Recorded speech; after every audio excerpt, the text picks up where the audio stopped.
페이스북에 올라와 있는 한 글을 제가 보고 함께 나누면 참 좋겠다 그 생각이 들어서 적어왔는데요. 제가 읽어볼게요.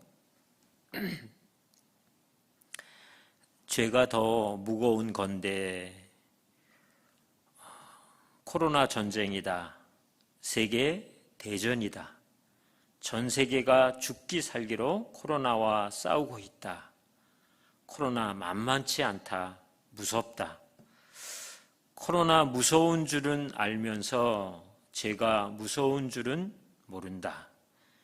그래서 죄와 싸우지도 않는다. 싸워도 대충 싸우고 적당히 싸운다. 죄와 싸우되 피 흘리기까지 싸우지 아니하고 하나님이 안타까워서 하신 말씀이 생각난다. 코로나보다 죄가 훨씬 더 무서운 건데 코로나와 싸우듯 죄와 싸운다면 세상은 이보다 훨씬 좋은 세상이 될 텐데.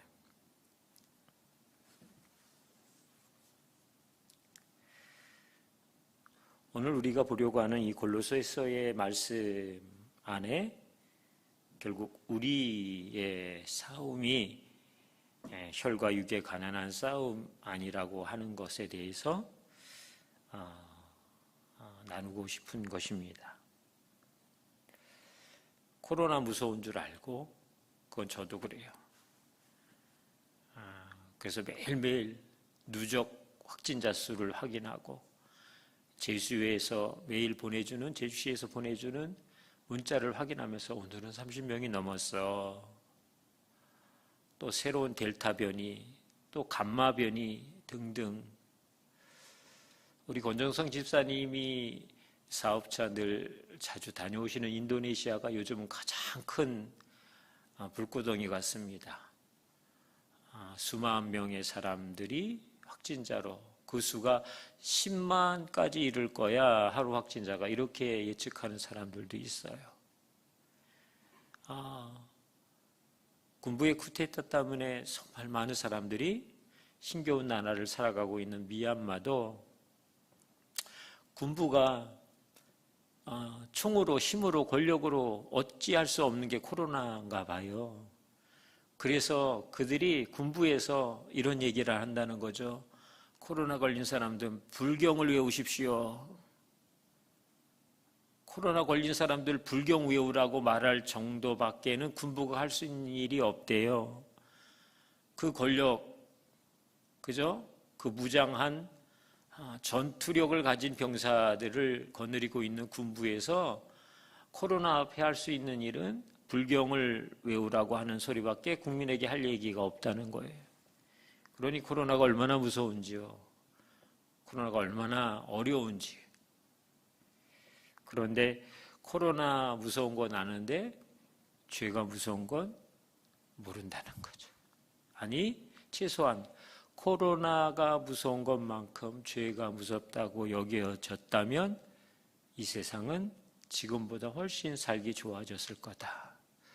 이 세상은 지금보다 더 많은 이들이 하나님을 경험하고 하나님으로 인하여 살 것이다. 그 얘기인 거죠. 오늘 우리가 읽은 이 본문 안에 상반되는 몇 개의 동사가 등장해요. 3장 1절에 제가 보고 싶은 단어는 찾으라 라고 하는 동사입니다. 찾으라. 뭘 찾으라고요? 위의 것을 찾으라. 이렇게 표현해 주었어요. 우리가 어떤 사람인지, 우리는 지금 어떤 위치에 있으며 우리는 누구인지를 오늘 성경은 분명하게 우리를 이야기해 주고 있잖아요. 그러므로 너희가 그리스도와 함께 다시 살리심을 받았으면 죄에 대하여 죄로 인하여 죽은 우리를 그리스도와 함께 다시 살림바 되어졌다. 그게 저와 여러분들의 오늘의 현 주소입니다. 하나님의 놀라운 사랑이 그것을 우리 가운데 풀어내어 주셨지요. 그죠? 그렇다면 그리스도와 함께 그리스도의 생명을 갖고 있는 사람이라면 해야 할 마땅한 삶의 태도, 그것은 위의 것을 찾으라라고 얘기하는 것입니다. 위의 것, 그것은 어떤 향방, 방향을 이야기하는 게 아니죠. 쉽게 얘기하면 하나님을 주목해서 살아라, 그 얘기잖아요. 하나님을 집중하여 살아라, 그 얘기입니다. 그리스도의 생명이 있는 사람들이 마땅히 살아가야 할 삶의 방향은, 삶의 목표와 삶의 초점은 하나님이신 거죠. 모두 동의하시잖아요. 그죠? 찾으라 라고 하는 원어가 이런 표현들이 있었어요. 열망한다, 인내한다, 그리고 물어본다, 이런 뜻도 있더라고요. 원어의 의미는 그렇습니다. 하나님을 주목하여 산다는 건, 위의 것을 찾는다라고 하는 이야기는 우리 안에 큰 열망이 필요한 것 같습니다. 그리고 인내도 필요한 것 같아요. 때때로 하나님 앞에 우리가 물어볼 수밖에 없어요. 하나님 어떻게 하면 좋을까요? 이렇게요. 이것이 그리스도의 생명을 소유한 사람들의 삶의 정체성이기도 합니다. 하나님을 집중하여 산다. 모든 사람이 그렇게 살아가지 않습니다. 그리고 모든 사람이 그렇게 살아갈 수도 없습니다. 그리스도의 생명이 있는 사람만 할 수 있는 특권이죠. 그것은 하나님을 집중하고 하나님을 바라보고 살아간다라고 하는 말씀인 것이죠. 이 말씀을 2절에서는 우리에게 이렇게 풀었어요. 위의 것을 생각하고, 이렇게 얘기했어요. 위의 걸 생각하고 땅의 것을 생각하지 말라. 생각한다, 관심을 기울인다, 주목한다, 이런 뜻이에요. 관심, 하나님을 향한 관심, 그것이 우리의 삶에 클까요? 이 땅을 향한 관심이 우리의 삶에 더 클까요? 어떠세요? 오늘도 많은 더위에, 오늘 중복이래요. 혹시 뭐 몽몽탕이라도 한 그릇, 삼계탕이라도 한 그릇 좀 드셨어야 되는데 장로님 드셨나 모르겠다. 어떠세요? 일하시느냐고 바쁘셔서 그냥 중복인지도 모르고 넘어가시고 있는 분들도 계시죠? 오늘 우리가 위의 것 생각한다, 위의 것을 찾는다, 이 모든 이야기는 사실 한 가지의 이야기잖아요. 하나님을 주목한다. 그죠? 하나님을 향한 관심을 더 많이 내가 크게 갖는다, 이런 이야기죠. 왜요? 왜 우리가 하나님을 향하여 관심을 갖고 하나님을 집중하여 살아야만 하는 사람들인지를 3절은 우리에게 이렇게 설명해 주고 있잖아요. 3절 다 같이 읽어보실래요? 시작. 이는 너희가 죽었고 너희 생명이 그리스도와 함께 하나님 안에 감추어졌음이라. 왜냐하면 너희가 죽었다라고 얘기해요. 무엇에 대해서요?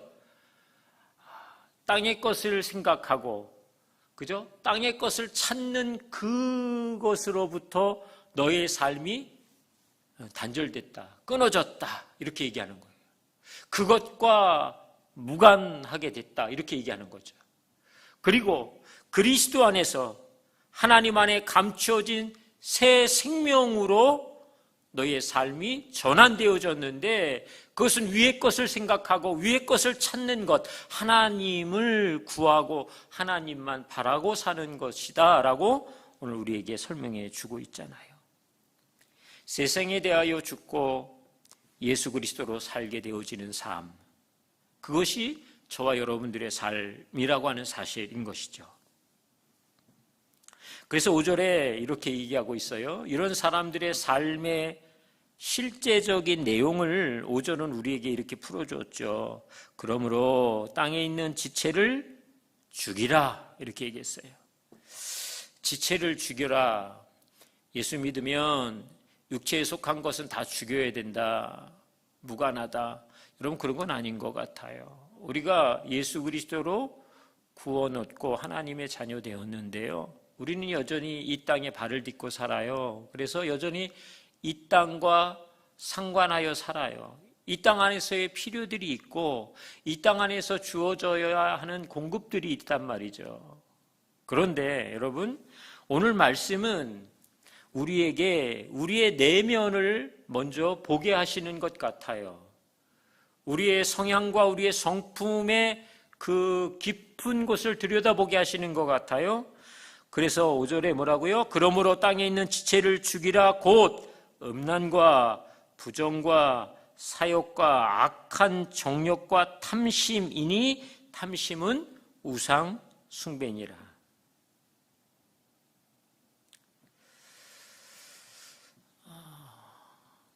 이 모든 것들을 통틀어서 우리가 죄 이렇게 얘기하면 이해가 더 쉬울까요? 사실은 이것은 우리의 내면으로부터 일어나는 역동들입니다. 그죠? 음란도, 부정도, 사욕과 악한 정욕과 탐심, 이 모든 것들이 우리 내면으로부터 역동되어져요. 거기서부터 시작한다고요. 그래서 그것을 우리의 삶에 풀어내는 것, 그게 죄된 행위인 것이죠. 죄의 열매인 것이죠. 죄의 삶인 것이죠. 여러분, 이미 우리가 앞에서 나누었던 것처럼 한때 미국에서, 지금도 그럴까요? 지금도 그럴지 모르겠어요. 코로나 파티라는 게 있었던 거 아세요? 지금도 있을 것 같아요. 예, 젊은이들이 모여 앉아가지고 마스크며 뭐 사회적 거리두기며 이런 걸 다 무시하고 밤을 새워 파티를 하는 거예요. 그래서 이 파티에서 누가 제일 먼저 코로나에 걸리느냐, 그걸 내기하는 거예요. 희한한 파티죠. 그죠? 그 사람들은 정말 코로나가 두려운 거 아닐까요? 코로나 자체가 별로 의미 없다고 여기는 것일까요? 그렇지 않을 것 같은데요. 죽음을, 그죠? 아무리 어떤 강심장을 가진 사람도 죽음이라고 하는 것 앞에서 아무렇지도 않아, 태연해, 괜찮아 라고 생각할 만한 사람은 없겠거든요. 여러분, 오늘 이 5절에서 이야기하고 있는 온갖 죄의 형태들, 이것은 공교롭게도 우리의 내면으로부터 발현되어진다고요. 내면에서부터 일어나기 시작한단 말이죠. 오늘 우리의 생각의 초점이 왜 하나님에게만 맞추어 놓고 살아가야 하는지를 오늘 주님은 우리에게 이렇게 얘기하고 있는 거예요. 너의 초점이 계속해서 너 자신에게 주어져 있으면 결국 우리는 우리를 근거로 해서 풀어낼 수 있는 것, 그것은 죄밖에 없다는 거예요. 여러분 어떠세요? 나를 근거로 해서 내 속에서 풀어낼 수 있는 것들이 죄밖에 없어요. 그래서 우리를 근거로 해서 살아갈 수가 없어요. 저도 그렇고요. 우리 모두가 나를 근거로 두어서 나를 중심으로 해서 살아낼 수가 없단 말이지요. 그래서 위의 것을 찾아야 하고 땅의 것을 생각지 말아야 하는 거죠. 그게 조금이라도 우리의 삶에서 타협되어지고 우리가 그것으로부터 눈을 돌려서 이 땅의 것들을 생각하고 거기에 집중하기 시작하면 우리는 언제든지 5절에서 이야기하고 있는 음란과 부정과 사욕과 악한 정욕과 탐심의 삶을 늑달같이 달려가 붙잡는단 말이죠. 이것으로부터 누가 자유할 수 있을까요? 이것으로부터 누가 정말 영향력을 받지 않고 산다, 이렇게 얘기할 사람이 어디 있겠어요? 그래서 이 땅의 지체를 죽여라 라고 하는, 이 죽인다라고 하는 표현은 이런 의미가 있어요. 힘을 빼앗다, 무력하게 만들어라, 이런 뜻이 있어요. 힘을 빼앗아라, 무력하게 만들어라. 내 속에 일어나는 이런 죄된 역동들이 일어날 때에 이것이 힘이 무력화되어질 수 있는 방법은 무엇일까요? 그냥 내가 참자 그래서 참아지나요? 여러분, 죄의 속성은요 얼마나 교묘하고 그리고 나의 가장 연약함에 대해서 너무 잘 알아요. 그래서 우리를 집요하게 물고 늘어진단 말이죠. 내 속에서 그냥 됐다고 여겨져도 그저 지나가지지 않는 게 이 죄의 속성이잖아요. 여러분, 이 죄에 집중되어져 있는 내 내면으로부터 일어나는 온갖 죄된 역동들을 그 힘을 빼앗을 수 있는 분은 오직 예수 그리스도 한 분밖에 없으세요. 왜요? 그분이 죄의 권세를 이기셨어요. 죄의 권세를 그 발로 밟으셨기 때문입니다. 그래서 오늘 우리가 주님을 집중하여 사는 건 그냥 그렇게 살아가 볼까라고 고민하는 정도가 아니라 당연히요. 혹시 마스크 쓰는 거 답답하시잖아요. 힘드시잖아요. 왜 안 그러시겠어요? 더우니까 더 힘들더라고요. 앞으로 더 열대 현상 무슨 그죠? 마치 지붕을 씌운 것 같은 50도까지도 올라가지 않을까, 뭐 이런 40도까지도 올라가지 않을까, 뭐 이런 얘기도 하는데, 여러분, 오늘 우리 속에서 일어나는 모든 죄의 영향력으로부터 자유케 되어질 수 있는 것은 그 주님을 우리 안에서 끊임없이 구하는 것이죠. 그리고 그분을 향해서 우리가 집중하는 것이에요. 여러분, 이미 나눈 것처럼 구원이라고 하는 것은 은사로 우리에게 주어져요. 그죠? 어미의 태에서 우리가 태어나는 것처럼. 그런데 태어나서 자라가고 성장해가는 이 모든 과정 안에서 여러분 얼마나 많은 혼란과 어려움을 겪고 자라가고 있는지 그냥 하루아침에 저절로 자라지 못해요. 부모님들과 실랑이를 벌이고 때로는 하지 말라는 것도 해가면서 왜 그렇게 말을 안 듣니? 이런 소리 수도 없이 들어가며 산단 말이죠. 왜 그렇게 말을 안 듣니? 그게 주님의 마음이실 것 같아요. 코로나보다 더 무서운 거 있는데 그거는 꼭 좀 피해가라. 그거는 네가 정말 조심해야 돼. 그거 죄야. 이렇게 얘기하셔도 여전히 그것과 상관없이 산단 말이죠. 오늘 주님은 우리의 내면을 깊이 다루고 만지고 그것에 대해서 주님이 오늘 우리를 향해서 가지신 그 사랑을 멈추지 않는 것처럼 우리의 내면을 하나님은 깊이 다루기를 원하고 계시다고 하는 사실입니다. 여러분, 이 죄는 그냥 죄로 멈추는 게 아니고요. 6절에 보니까 이것들로 말미암아 하나님의 진노가 어떻게 해요? 임한다라고 얘기했어요. 하나님의 진노가 임한대요. 진노가 임한다. 아니요, 하나님. 제가 뭐 그냥 적당히 살아도 별로 뭐 문제되는 거 없던데요. 여러분 아십니까? 진노가 임하느니라, 임한다라고 하는 이 단어가 현재형이래요. 그 소리는 무슨 소리냐면 앞으로 너 이것 때문에 벌 받을 거야. 너 나중에 혼나? 아니요. 현재예요. 지금이요. 오늘 그 순간이요. 하나님의 진노는 반드시 임한다. 무섭잖아요. 근데 그걸 무섭다 여기지 않고 두렵다 여기지 않는단 말이죠. 그 하나님의 진노는 나와 상관없는 것처럼 여긴단 말이죠. 로마서 8장 13절에 있는 말씀인데요. 너희가 육신대로 살면 반드시 죽을 것이로되 영으로서 몸의 행실을 죽이면 산다. 영으로서 몸의 행실을 죽이면 산대요. 저와 여러분은 공교롭게도 죽어야 사는 사람들인가 봐요.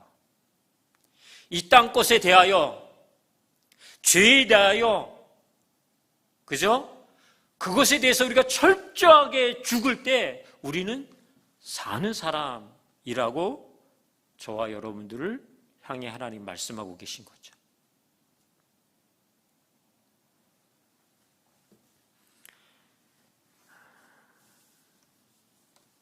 그래서 8절에 우리에게 주님이 말씀하시는 거예요. 8절에 있는 말씀 같이 좀 읽어보실래요? 이제는 너희가 이 모든 것을 벗어버리라.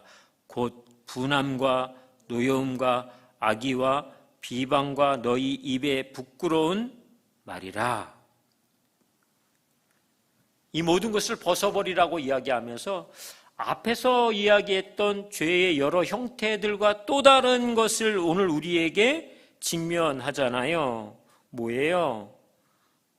분함, 노여움, 악의, 비방, 부끄러운 말, 이렇게 얘기했어요. 그런데 공통점이 하나 있어요. 이것도 역시 우리의 내면으로부터 일어나요. 우리의 내면으로부터 일어난단 말이죠. 그런데 제가 이 두 가지를 가만히 들여다보면서 하나 알게 됐어요. 하나 알게 됐는데 그게 뭐냐면 나를 집중할 때, 그죠? 지가 뭐라고 나를 무시해. 이렇게 나를 집중하기 시작할 때요. 지는 그렇게 하면서 나한테 뭘, 이렇게 나를 집중하기 시작할 때 이 죄된 형태들이 일어나기 시작한다는 거예요. 그리고 특별히 오늘 8절에서의 이 죄된 내용들은 내 속에서 일어난 그 죄들이 내 속에만 머물러 있지 않고 이것이 사람들에게 풀어지는 거예요. 가족들에게 풀어지고 이웃에게 풀어지고 친구들에게 풀어지고 사람들에게 이 일들이 풀어진다고요. 그래서 분노하고 그들을 향해서 비방하고 없이 여기고 조롱한단 말이죠. 내 속에서 일어난 이 죄의 형태들이 나를 세운다라고 여기는 그 측면으로 다른 사람들을 향해 그 죄의 열매들을 마구잡이로 흘려보낸단 말이에요. 그래서 세상을 탓하고 상대방을 탓하고, 그죠? 부모를 탓하고 이러는 거예요. 조금만 더 나를 좀 밀어줬으면, 나를 좀 키워줬으면 내가 이렇지는 않을 텐데, 여기까지는 오지 않을 텐데, 이런 얘기해가면서 내 속에 일어나는 죄의 모든 형태들을 내 속에서부터 발언하여 어떻게 해요? 가족들을 향해, 우리의 믿음의 가족들을 향해 마음껏 흘려보낸단 말이죠. 무섭지 않습니까? 나는 귀해요. 나는 소중해요. 나는 아껴요. 그런데 다른 사람을 상하게 한단 말이죠. 나 화났어. 나 속상해. 나 힘들어. 여러분, 이것들이 나를 사랑하는 형태로 어떻게 표현되어지냐면 그것들을 다른 사람을 상하게 하는 것으로 내 삶의 열매들을 그들을 향해 던진단 말이죠.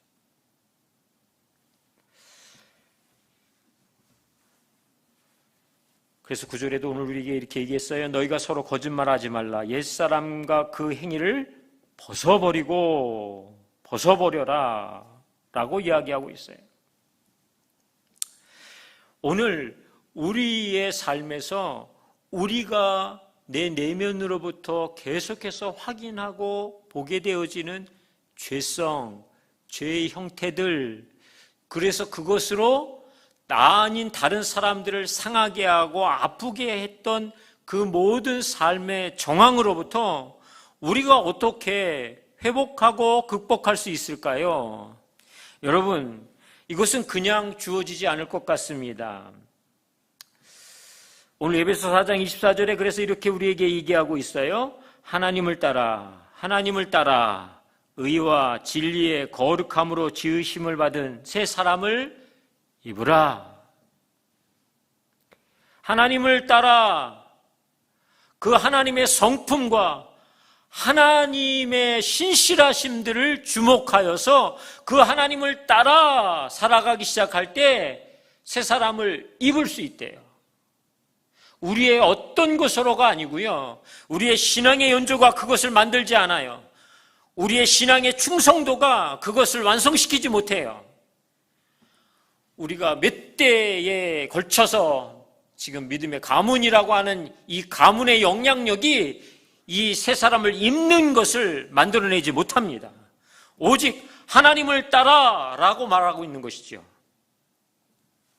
그래서 로마서 8장 28절 우리가 지지난주에 함께 나눴잖아요. 우리가 알거니와 하나님을 사랑하는 자 곧 그의 뜻대로 부르심을 입은 자들에게는 모든 것이 합력하여 선을 이루느니라. 로마서 8장 28절의 말씀인데요. 그 다음 절 29절 그리고 30절을 봐야 돼요. 이 얼마나 우리에게 놀라운 말씀인지. 그 다음 29절 이렇게 말씀하고 있어요. 하나님이 미리 아신 자들을 또한 그 아들의 형상을 본받게 하기 위하여 미리 정하셨으니 이는 그로 많은 형제 중에서 맏아들이 되게 하려 하심이니라. 예수 그리스도를 우리의 맏아들 되게 하셨대요. 왜요? 그 맏아들 된 예수 그리스도의 형상을 어떤 우리예요? 하나님이 아신 자들이래요. 죄로 죽을 수밖에 죽었던 자들, 하나님의 심판으로부터 그 심판으로 피해 나갈 수 있는 단 한 사람도 없는 정말 무능력하고 죄된 우리를 하나님 아셨대요. 그런데 여러분, 그런 우리를 하나님이 정하셨어요. 예수 그리스도를 닮기 원하는 이들을 하나님이 정하셨대요. 그리고 30절에 이렇게 말씀하셨어요. 또 미리 정하신 그들을 또한 부르시고 부르신 그들을 또한 의롭다 하시고 의롭다 하신 그들을 또한 영화롭게 하셨느니라. 아멘. 이게 하나님의 작정하신 열심이신 거죠. 하나님의 작정하신 열심이 뭐냐면 우리를 아시고 그리고 정하셨대요. 그리고 그들을 부르신대요. 그리고 그들을 의롭다 여기시고 영화롭게 되기까지 하나님의 열심을 멈추지 아니하시겠다고요. 그래서 하나님을 사랑하는 자 곧 그의 뜻대로 부르심을 받은 사람들을 그들을 하나님은 합력해서 선 이루시는 거예요. 어디까지요? 영화롭게 되기까지.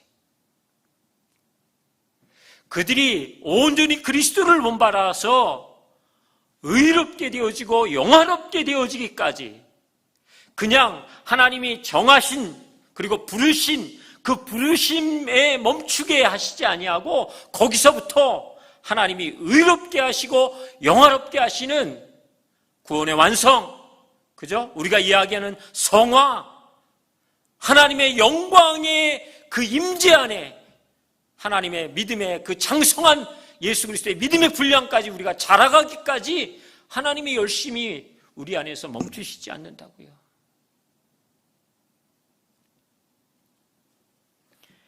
코로나 무서운 것만 저나 여러분 알고 살지 않았으면 좋겠습니다.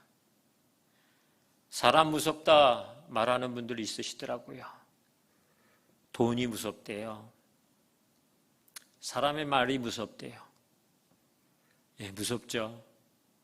사람의 말도 무섭고 사람도 무섭고 돈도 무섭고 온통 무서운 것 투성이에요. 그런데 저와 여러분들 하나님이 우리를 아신대요. 그리고 정하셨어요. 그리고 불러주셨어요. 예수 그리스도의 십자가를 통과하여 우리를 부르셨다고요.